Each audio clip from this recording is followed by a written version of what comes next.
Chapter 46 Little Disaster. The water was full of immortal essence, so it wasn't good for Li. Sure, the strong essence washed away the miasma on her, but it also served to diminish her demon powers. Just bathing for an hour exhausted her as much as if she had participated in a big battle.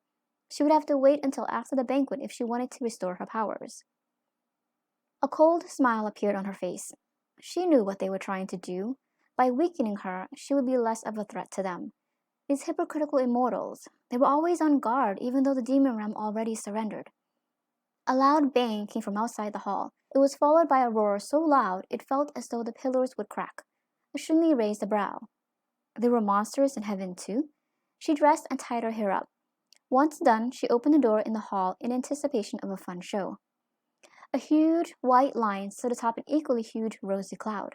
It rushed at Yulan in a mad frenzy. The hall attendant, though pale-faced with fright, covered Yulan while Yulan looked frantically for an escape. But the lion managed to force Yulan into a corner anyway. There was nothing more the attendant could do, so she rolled under the lion's belly and fled in fear.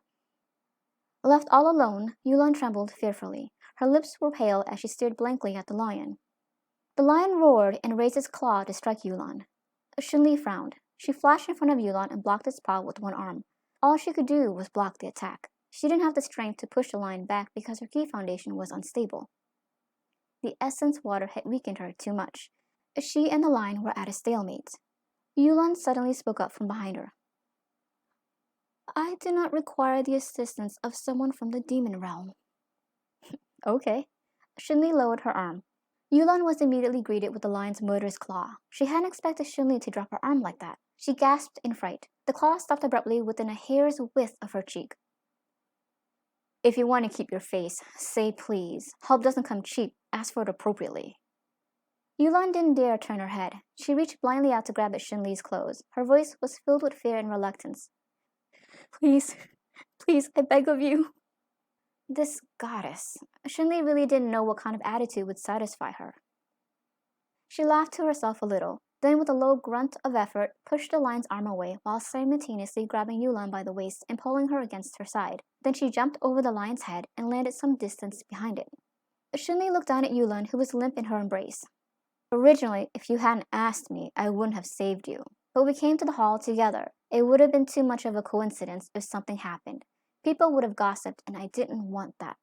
Yulan, who had just escaped catastrophe, couldn't be bothered to verbally spar with Li. She was busy staring at something behind Li. Whatever she saw made her face look even worse.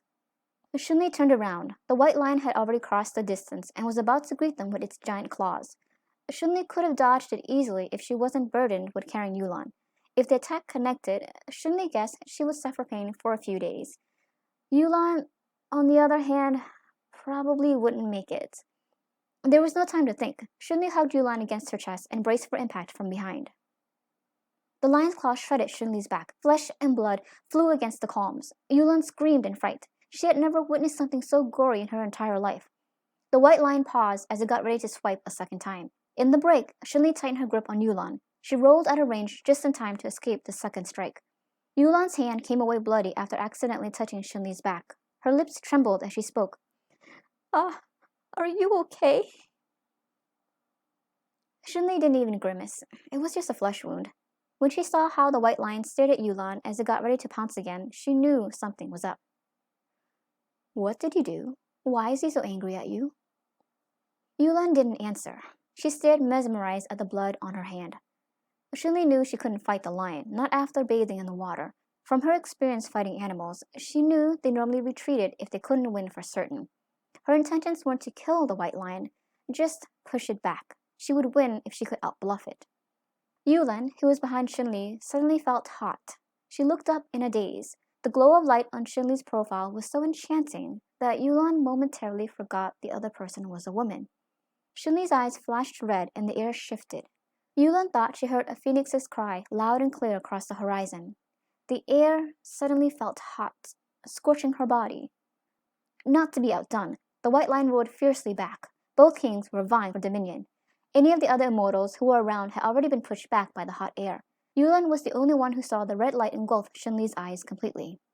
There was another extremely loud, clear cry. The waves of heat battered the white lion until, with a sudden whoop, its body started shrinking. It shrank and shrank until it was just a ball of white fur curled shivering in the now all too big cloud. The volatile atmosphere dissipated. Xunli only managed to take one step forward when a hand grabbed her clothes. She turned to look at Yulan. "It's dangerous. Don't go. Wait for the generals to come." Xunli raised a brow at this. Unexpectedly, this goddess knew to be gracious and thoughtful. Xunli grabbed Yulan's hand and said, "It's not a big deal." She turned away, so she missed Yulan's expression. Yulan touched her hand again. Her gaze as she stared after Xunli's back was complicated. Xunli walked to the white fur ball, leaned over, and picked it up. It whimpered as it looked at her with pitiful eyes shimmering with tears. Xunli did not show mercy. She shook it hard. "Speak! What kind of villain monster are you?" The fur ball trembled even harder. Your Highness, please be merciful." A white, bearded grandfatherly immortal holding a duster ran towards Xunli. He gave a fisted salute once he reached her. "This is Little Disaster, a divine beast raised by beyond the heavens, immortal high god Xingxi. It is definitely not a monster." Xingxi's pet? Xunli tossed the dog to the old immortal to hold. Is High God trying to be a divine farmer now? Does he need to try his hand at everything? My goodness. From your Highness's voice, it sounds like your Highness blames me for this. All the immortals bent down and saluted at the sound of the voice. The bearded grandfather hastily put Little Disaster on the ground. Then he leaned down and saluted as well.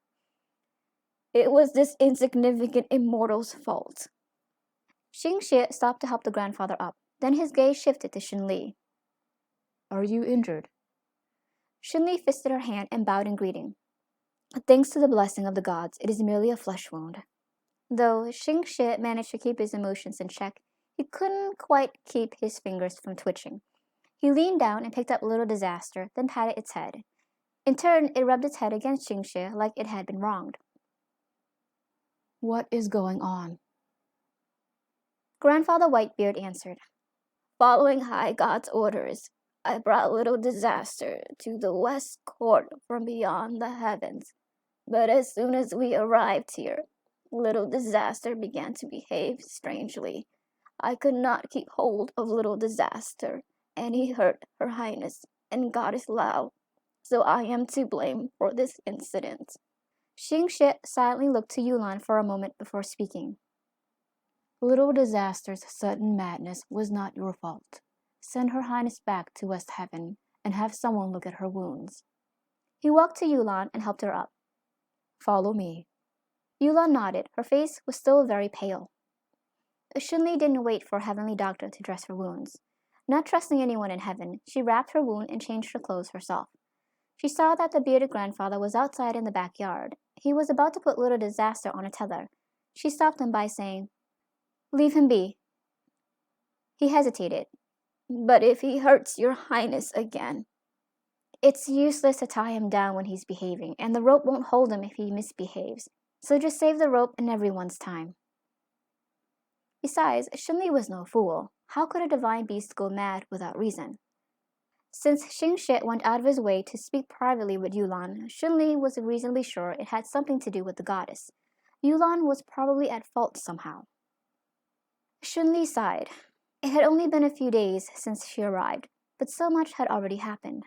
Whether intentionally or unintentionally, she had been attacked several times. Perhaps her 8 characters were fated to be inauspicious with heaven. Bearded grandfather thought about it for a moment. He was not particularly keen on the idea of tying Little Disaster up. "That is fine. If Your Highness wishes, please feel free to play with Little Disaster. High God originally brought him over to keep Your Highness company." Xunli stiffened upon hearing this. She pushed the door open and went back inside. He acted familiar, but remained distant. He was considerate, but was unconcerned. Such a contradiction. Xunli sat in her room thinking about it for nearly half a day, trying to understand the man. She felt like she and the doggy furball were alike. Fun to tease when remembered. Fun to pass the time with when together.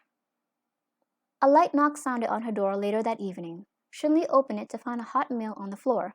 She picked it up and brought it back inside her room. She wasn't shy about eating and dug right in. She smiled. Apparently, his cooking skills had not rusted. A hint of bitterness wove itself inside the nostalgia that crept into her heart. Though things were the same, the people had changed. Xunli gathered the dinnerware and opened the door to place it outside. This time, when she did, she saw Xingxue come out of the room across from hers. It wasn't his bedroom, but she often saw him go in and out of it. Xunli didn't say anything, but she did give him a nod before closing her door. Was the food good? Stuck in his throat. Xingxue stared at the closed door. The smile that suddenly came to his face was sardonic. There were a bunch of things he wanted to ask, like, "Did you like the meal? How is your wound? If you get bored, you can play with Little Disaster. He won't hurt you now." There were so many things he wanted to say, but the other party didn't give him a chance. Was this what it felt like to win some, lose some, advance, then retreat? Xunli couldn't sleep that night, so she went out and walked around the courtyard. The moon was a magnificently bright orb shining its light on the world below, brightening up the night air with its reflection. Xunli noticed a sliver of light peeking under the door opposite her room. It was the room Xingxue often used. It wasn't his bedroom, but he went there often. What was inside? Rare treasures? She glanced at Xingxue's bedroom. His door was closed. Curiosity got the best of her, and she walked quietly to the room opposite hers. She opened the door, then stepped inside, before carefully closing it behind her again. In the room was a privacy screen. It wasn't decorated with the usual scenes of nature. Instead, it depicted a dark blue sky graced with a canopy of stars that seemed to move and shift with an iridescent light. How magical! Were there treasures hidden behind it? She walked around to the other side of the screen and stepped into what felt like another world. There was no floor beneath her feet, no ceiling above her head. She felt like she had stepped inside the painting, into an otherworldly sea of stars and clouds. The stars, it looked like there were words engraved on them. Xunli squinted. She was shocked. Ga Guanye, Ga Lashing, Ga Xingye. This was a shrine for the gods. It's best not to be here. Xingxue's voice was soft, but it was enough to scare Xunli. She turned around to look at him. That expression, her humongous eyes. Xingxue couldn't help but smile. Didn't I tell you before?